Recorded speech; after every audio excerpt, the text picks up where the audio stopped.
Role of values in developing therapeutic goals. Who should establish the goals of counseling? Almost all theories are in agreement that is largely the client's responsibility to decide upon goals, collaborating with the therapist as a therapy process.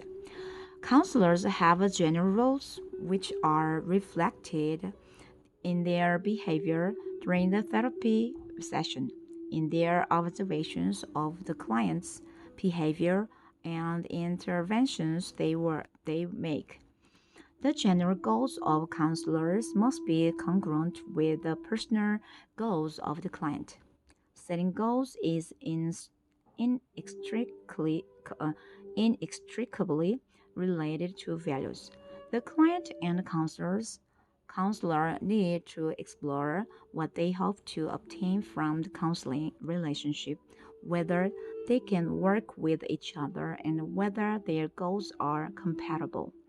Even more important, it is essential that the counselor be able to understand, respect, and work within the framework of the client's world rather than forcing the client to fit into the therapist's scheme of values.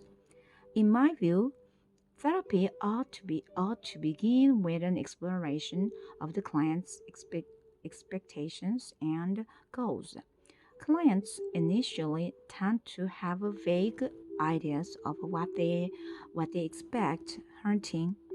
They may want to change others so they can live with less anxiety, or they may seek to be different so that some significant persons in their lives will be more accepting of them.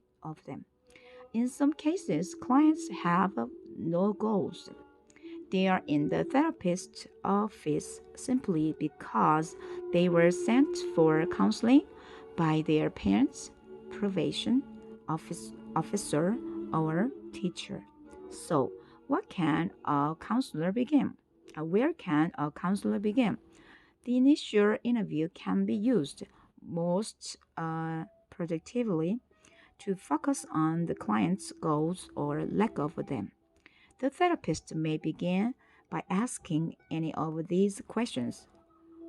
What do you expect from counseling? Why are you here? What do you want?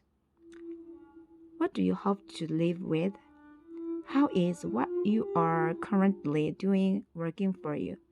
What aspects of yourself or your life situation would you most like to change?